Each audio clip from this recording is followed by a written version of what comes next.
जय श्री कृष्णा, राधे राधे। आप सभी का स्वागत है हमारे चैनल में। आज की इस वीडियो में हम सुनाएंगे एकादशी व्रत की महिमा ऐसी। जब माता सीता ने भक्त के लिए बनाया भोजन।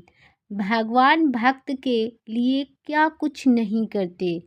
अगर भक्त का प्रेम व भक्ति सच्ची हो तो भगवान उसके सारथी तक बनकर उसका रथ चलाते हैं। अगर भक्त का भाव सच्चा हो तो भगवान खंभे तक से प्रकट हो जाते हैं। ऐसी ही एक कथा है जिसका वर्णन मैं करती हूँ भक्त माल जी में।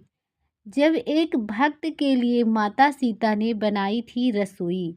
पौराणिक कथाओं के अनुसार एक बार एक नगर में एक बहुत ही सरल व्यक्ति रहता था जिसका नाम था श्याम। उसमें वैसे तो सारे गुण थे परंतु एक ही अवगुण था। वह था कि श्याम खाता बहुत था। उसकी खुराक बहुत थी।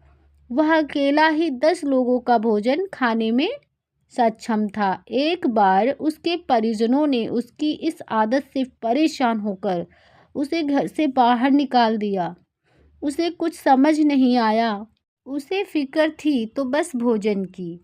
वो बेचारा सीधा साधा व्यक्ति ऐसे ही रास्ते पर चल निकला। चलते चलते उसने देखा एक जगह है बड़े ही हष्ट पुष्ट साधु बैठे हुए थे और उनके साथ उनके कुछ शिष्य बैठे हुए थे और उनकी भी सेहत काफ़ी अच्छी थी। यह देखकर उसने साधु को प्रणाम किया और उन्हें अपनी स्थिति के बारे में बताया, जिस पर उन्होंने उसे अपने साथ आश्रम चलने को कहा और जितना चाहे उतना भोजन देने का आश्वासन भी दिया। इसके बदले काम था केवल श्री हरि नाम का जाप। अब तो शाम की जिंदगी में सब बहुत अच्छा हो गया। भर पेट भोजन और हरि भजन। बस कुछ दिन बीते तो एक दिन श्याम ने देखा आज सब पूजा पाठ में ही लगे हैं, कोई भोजन नहीं बना रहा है। यह देखकर वह चिंतित हो गया और भागा भागा साधु जी के पास गया। इसका कारण पूछा, जिस पर संत ने बताया, बेटा आज एकादशी है तो सबका व्रत है। हमारे यहाँ का नियम है कि एकादशी को निर्जला व्रत रखकर पूरे दिन हरि का भजन होता है। उसने संत से विनती की कि उसके लिए तो व्रत कर भूखा रहना नामुमकिन है। अगर मुझे भोजन नहीं मिला तो मैं मर ही जाऊंगा। संत तो हृदय से कोमल होते हैं।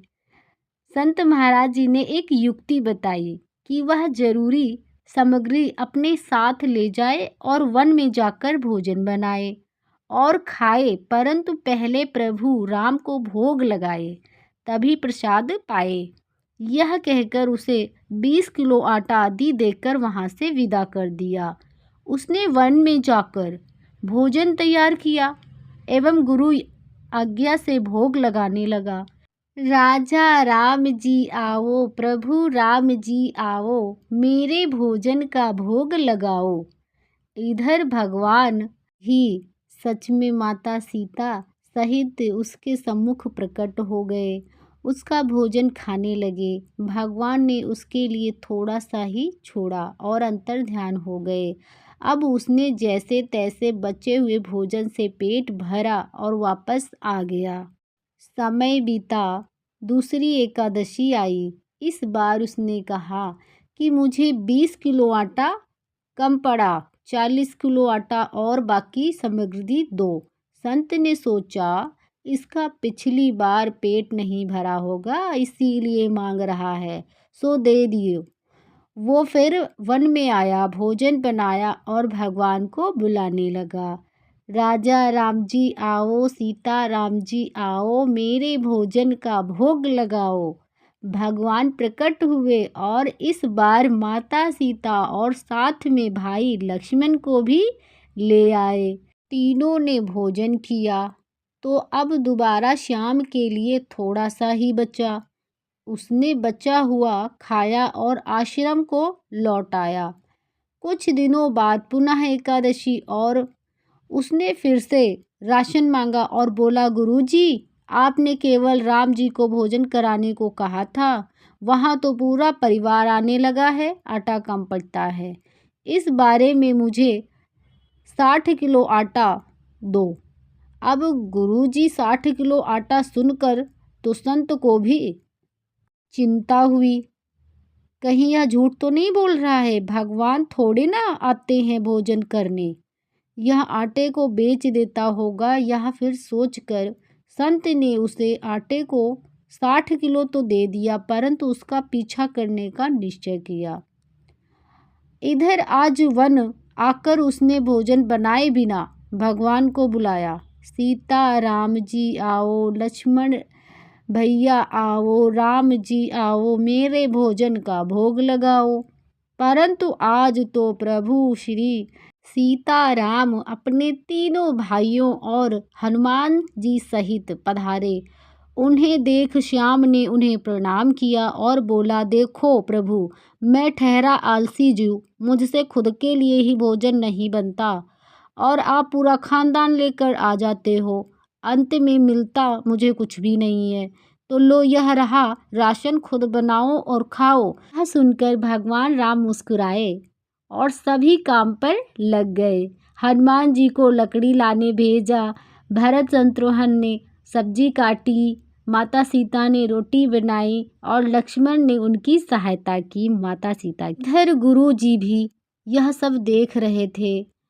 उनके नेत्रों से अश्रु बहने लगे और उन्होंने सोचा कि यह दाढ़ी सफ़ेद हो गई मेरी, पूरा जीवन निकल गया, परंतु कभी प्रभु के दर्शन नहीं हुए। और इस निश्चल सरल श्याम ने भगवान को प्रकट कर लिया।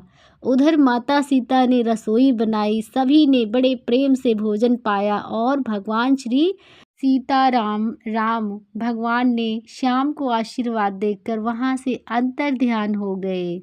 इस कहानी से हमें यही सीख मिलती है, अगर भक्त का प्रेम व भक्ति सच्ची हो तो भगवान उसके सारथी तक बन जाते हैं, अवश्य ही भगवान आते हैं।